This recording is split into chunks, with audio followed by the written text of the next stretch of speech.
Welcome back to my channel. ಹೊಸದಾಗಿ channel ನೋಡ್ತಾ ಇದ್ದರೆ ಸಬ್ಸ್ಕ್ರೈಬ್ ಮಾಡಿಕೊಂಡು ಸಪೋರ್ಟ್ ಮಾಡಿ. ಆಷಾಢ ಮಾಸದಲ್ಲಿ ಶನಿವಾರಕ್ಕೆ ತುಂಬ ವಿಶೇಷತೆ ಇದೆ. ಏಕೆಂದರೆ ನಾವು ವಿಷ್ಣು ಸ್ವಾಮಿಯನ್ನು ಪೂಜಿಸುವಂಥದ್ದು.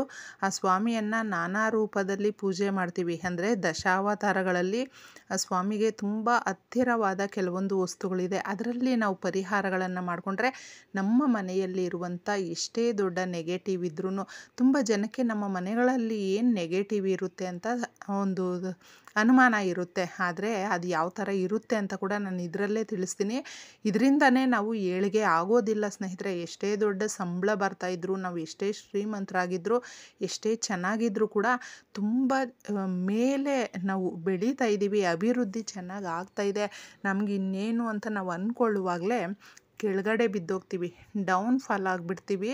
ನೀವು ನೋಡಬಹುದು. ಯಾಕೆ ಅಂದರೆ ನಮಗೆ ಹತ್ತಿರದಲ್ಲೇ ಇರುವಂಥವರು ತುಂಬಾ ಅಸೂಯೆ ಪಟ್ಕೊಳ್ತಾ ಇರ್ತಾರೆ ನಮ್ಮ ಬಗ್ಗೆ. ಇವ್ರಿಗೆ ಚೆನ್ನಾಗಿದೆ, ಎಲ್ಲ ರೀತಿಯಲ್ಲೂ ಕೂಡ ತುಂಬ ದುಡ್ಡು ಕಾಸು ಶ್ರೀಮಂತರಪ್ಪ ಇವರು ಅಂತಂದ್ಬಿಟ್ಟು, ಇಲ್ಲಾಂದರೆ ಹೊಂದಾಣಿಕೆಯಿಂದ ಚೆನ್ನಾಗಿದ್ದಾರೆ, ತುಂಬ ಪ್ರೀತಿ ನಂಬಿಕೆ ಎಲ್ಲ ಐತೆ ಇವ್ರ ಹತ್ರ. ನಮ್ಮ ಮನೆಯಲ್ಲಿ ನೋಡಿ ಈ ಥರ ಇದೆ, ಒಂದು ಹಬ್ಬ ಹರಿದಿನಗಳು ಏನೇ ಇರಬಹುದು, ಸೆಲೆಬ್ರೇಷನ್ನು ಅಂತ ಇದ್ದರೆ ತುಂಬ ಗ್ರ್ಯಾಂಡಾಗೆಲ್ಲ ಮಾಡ್ತಾರೆ. ನಮಗೆ ಆ ಥರ ಭಾಗ್ಯ ಇಲ್ಲವೇ ಅಂತಂದ್ಬಿಟ್ಟು ಕೆಲವೊಬ್ಬರು ಅಂದ್ಕೊಳ್ತಾ ಇರ್ತಾರೆ. ಆ ಪರಿಹಾರಗಳೆಲ್ಲವೂ ಕೂಡ ನಮ್ಮ ಮನೆಯಲ್ಲೇ ಪುಟ್ಟದಾಗಿ ನಮ್ಮ ಕೈಗೆ ಎಟಕುವ ವಸ್ತುಗಳನ್ನು ತಗೊಂಡು ಮಾಡಿಕೊಂಡ್ರೆ ಸಾಕು ಸ್ನೇಹಿತರೆ. ಮಹಾಲಕ್ಷ್ಮಿಯ ಪೂರ್ತಿ ಕೃಪಾ ಕಟಾಕ್ಷ ಆ ತಾಯಿ ನಮ್ಮ ಮೇಲೆ ಜಾಸ್ತಿನೇ ತೋರಿಸ್ತಾಳೆ. ಆ ದುಡ್ಡು ಸಂಪತ್ತು ಐಶ್ವರ್ಯ ಪ್ರತಿಯೊಂದು ಕೂಡ ಸಿಗುತ್ತೆ ನಮಗೆ ಈ ಪರಿಹಾರಗಳನ್ನು ಮಾಡ್ಕೊಳ್ಳಿ. ಶನಿವಾರ ಯಾಕೆ ಅಂದರೆ ಇದನ್ನು ಸಂಧ್ಯಾ ಕಾಲದಲ್ಲಿ ಮಾಡ್ಕೊಳ್ಳಿ. ಹೊಸ್ಲತ್ರ ಮಾಡ್ಕೊಳ್ಳುವಂಥದ್ದು. ಸ್ವಲ್ಪನೇ ಹಸಿ ಹಾಲನ್ನು ತಗೊಳ್ಳಿ. ಇದು ಹಸಿ ಹಾಲು ಅನ್ನೋದು ಲಕ್ಷ್ಮೀದೇವಿಗೆ ತುಂಬ ಇಷ್ಟವಾದಂಥದ್ದು. ಇದರಿಂದ ಯಾರು ಪರಿಹಾರಗಳನ್ನು ಮಾಡ್ಕೊಳ್ತಾರೋ ಚಿಟಿಕೆ ಹೊಡೆಯೋದ್ರಲ್ಲಿ ಆ ತಾಯಿ ನಮಗೆ ಜಾಸ್ತಿನೇ ಅಂದರೆ ಆ ಸಮಸ್ಯೆಗಳನ್ನು ಹೋಗಲಾಡಿಸೋದಕ್ಕೆ ಬಹಳ ಬೇಗನೆ ಪರಿಹಾರವನ್ನು ಕೊಡ್ತಾಳೆ. ಸ್ವಲ್ಪ ಹಸಿ ಹಾಲನ್ನು ತಗೊಳ್ಳಿ, ಅದರ ಜೊತೆ ನೀವು ನೀರು ಮಿಕ್ಸ್ ಮಾಡಿಕೊಂಡ್ರೂ ತೊಂದರೆ ಇಲ್ಲ. ಸ್ವಲ್ಪ ಈ ಪರ್ಫ್ಯೂಮ್ ಬರುತ್ತಲ್ವ, ದೇವ್ರಿಗೆ ಅಂತಲೇ ಸಪ್ರೇಟಾಗಿ ಬರುತ್ತೆ, ಅದನ್ನು ಮಾತ್ರ ನೀವು ತಗೊಳ್ಬೇಕಾಗುತ್ತೆ. ಇಲ್ಲ ಅಂದರೆ ನೀವು ಏನಾದರೂ ಗುಲಾಬಿ ರೇಖೆಗಳು ಜವಾದ್ ಪೌಡರ್ ಅಂತ ಬರುತ್ತೆ, ಅದನ್ನು ನಿಜವಾಗ್ಲೂ ಅದನ್ನು ಏನಾದರೂ ನೀವು ಬಳಸಿಬಿಟ್ರೆ ಮಾತ್ರ ನೋಡಿ, ಸ್ವಲ್ಪನೇ ಒಂದೊಂದು ಚಿಕ್ಕದಾಗಿ ಪಿಂಚಷ್ಟು ಹಾಕಿದ್ರೆ ಸಾಕು.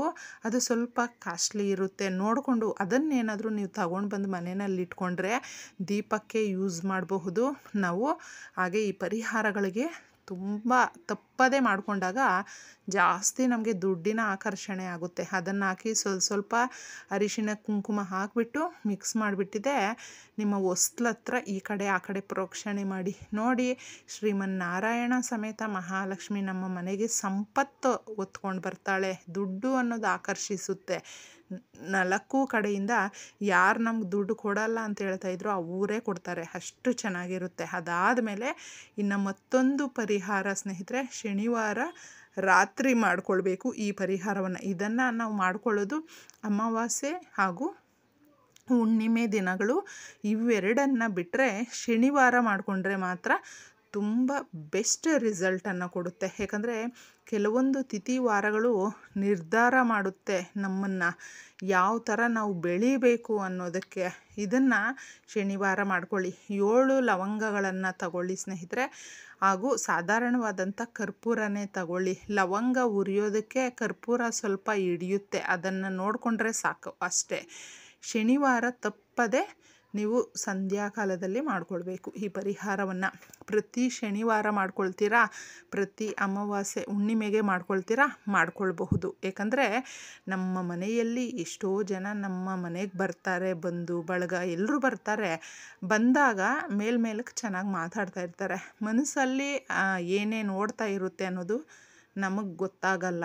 ನಾವೇನಾದರೂ ತಗೊಂಡಿದ್ರೆ ಚೆನ್ನಾಗಿದ್ರೆ, ನಮಗಿಂತ ಎಲ್ಲ ಚೆನ್ನಾಗಿದ್ದಾರೆ, ಅಥವಾ ನಮ್ಮ ಅಕ್ಕ ತಂಗಿರು ಇರಬಹುದು, ಎಲ್ಲೋ ಹತ್ಕೊಂಡು ಇರ್ತಾರೆ ಅವರವ್ರ ಮನೆಗಳಲ್ಲಿ. ನಮಗೇನು ಕಷ್ಟಕ್ಕಾಗಲ್ಲಪ್ಪ, ಯಾವುದಕ್ಕೂ ನೋಡಲ್ಲ, ಒಂದು ಹಬ್ಬ ಹರಿದಿನಕ್ಕೆ ಕರೆಯಲ್ಲ, ಅರಿಶಿನ ಕುಂಕುಮಕ್ಕೆ ಕರೆಯಲ್ಲ, ಮಾತೇ ಬಿಟ್ಬಿಟ್ಟಿದ್ದಾರೆ, ಈ ರೀತಿ ಎಲ್ಲ ಅಂದ್ಕೊಳ್ತಾ ಇರ್ತಾರೆ, ಅಥವಾ ಕಣ್ಣೀರು ಹಾಕ್ತಾ ಇರ್ತಾರೆ. ನೋಡಿ,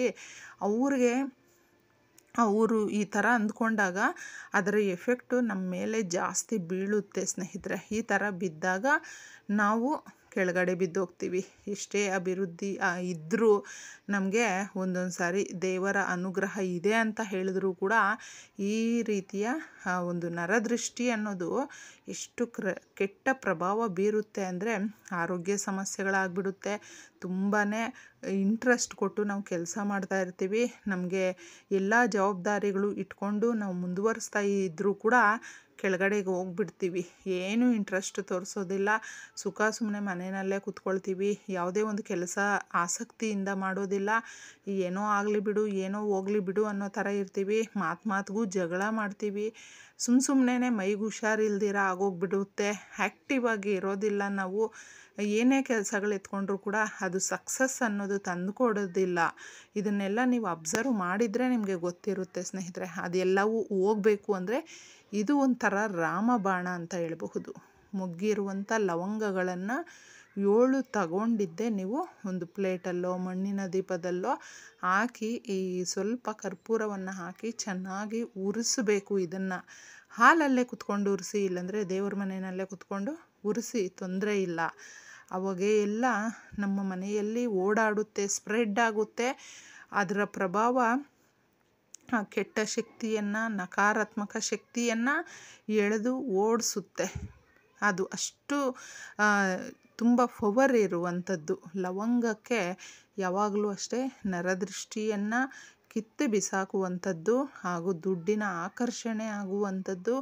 ಕರ್ಪೂರದಲ್ಲಿ ನಮಗೆ ಒಂದು ದುಡ್ಡನ್ನು ಆಕರ್ಷಿಸುವ ಶಕ್ತಿ ಅನ್ನೋದು ಕೂಡ ಇದೆ. ಇದನ್ನು ಉರಿಸಿ ಚೆನ್ನಾಗಿ ಹುರಿದ ಮೇಲೆ ಆ ಬೂದಿ ಎಲ್ಲ ಆಗುತ್ತಲ್ವ, ಆಗ ತಣ್ಣಗಾಗಲಿ ಅದು. ಅದಾದ ಮೇಲೆ ನೀವೇನು ಮಾಡಬೇಕು ಅಂದರೆ ನಿಮ್ಮ ಮನೆಯಲ್ಲಿ ಮೂಲೆಗಳಿರುತ್ತಲ್ವ, ಕಾರ್ನರ್ಗಳಲ್ಲಿ ಮಾತ್ರ ಹಾಕಿ ಸ್ನೇಹಿತರೆ. ತುಂಬ ಜನ ಮೂಲೆಗಳಲ್ಲಿ ಒಂದು ಮಂಚದ ಕೆಳಗಡೆ ಅಥವಾ ದಿವಾನ ಇಟ್ಟಿದ್ರೆ, ಸೋಫಾ ಇಟ್ಟಿದ್ರೆ ಅವುಗಳ ಮೂಲೆಗಳಲ್ಲಿ ಹಾಕಿಡಿ. ಯಾಕಂದರೆ ಎಲ್ಲ ಕೆಟ್ಟ ಶಕ್ತಿಗಳು ಕೂಡ ಈ ರೀತಿಯ ಮೂಲೆಗಳಲ್ಲೇ ಸೇರಿಕೊಂಡಿರುವಂಥದ್ದು. ಆಗ ಮಾತ್ರ ನಮಗೆ ಯಾವಾಗಲೂ ತಪ್ಪದೇ ಸಮಸ್ಯೆಗಳು ಬರ್ತಾನೆ ಇರುತ್ತೆ. ಮಾರನೇ ದಿನ ಅದನ್ನು ನೀವು ಒಂದು ಬಟ್ಟೆ ತಗೊಂಡಿದ್ದೆ ಗುಡಿಸಿ ಎತ್ತಾಕ್ಕೊಳ್ಬೇಕು. ಪರ್ಕೆನಲ್ಲಿ ಹಾಕ್ಕೊಳ್ಳೋದಕ್ಕೆ ಹೋಗಬೇಡಿ. ಅದನ್ನು ಗುಡಿಸಿ ಎತ್ತಾಕ್ಬಿಟ್ಟು ಏನು ಮಾಡಬೇಕು, ನೀವು ಇದನ್ನು ಎತ್ತಿ ಡಸ್ಟ್ಬಿನ್ಗಾದರೂ ಹೊರ್ಗಡೆ ಇದ್ದರೆ ಹಾಕಿಬಿಡಿ, ಇಲ್ಲಾಂದರೆ ಯಾವುದಾದ್ರೂ ಗಿಡಗಳ ಕೆಳಗಡೆ ಹಾಕಿಬಿಡಿ. ಅದು ಹಾಕಿದ ಮೇಲೆ ನೀವೇನು ಮಾಡಬೇಕು ಅಂದರೆ ಕ್ಲೀನಾಗಿ ಸ್ವಲ್ಪ ಉಪ್ಪು ಅರಿಶಿಣವನ್ನು ಹಾಕಿ ಮನೆಯನ್ನು ಒರೆಸ್ಕೊಳ್ಳಿ. ಈ ಥರ ಮಾಡ್ಕೊಂಡ್ಬಿಟ್ರೆ ಮಾತ್ರ ಸೂಪರಾಗಿರುತ್ತೆ. ಮನೆಯಲ್ಲಿ ತುಂಬ ಪಾಸಿಟಿವ್ ವೈಬ್ಸು, ನಮಗೆ ದೈವಿಕ ಶಕ್ತಿ ಅನ್ನೋದು ಜಾಸ್ತಿ ಆಗುತ್ತೆ. ಏನೇ ತೊಂದರೆ ಬರಲಿ ಬಿಡು, ಅದನ್ನು ನಾವು ಜಯಿಸ್ತೀವಿ ಅನ್ನುವ ಆತ್ಮಸ್ಥೈರ್ಯ ಬರುತ್ತೆ. ದುಡ್ಡು ಬರ್ತಾನೇ ಇರುತ್ತೆ. ಮಾಡ್ಕೊಂಡು ನೋಡಿ, ಒಳ್ಳೆಯದು.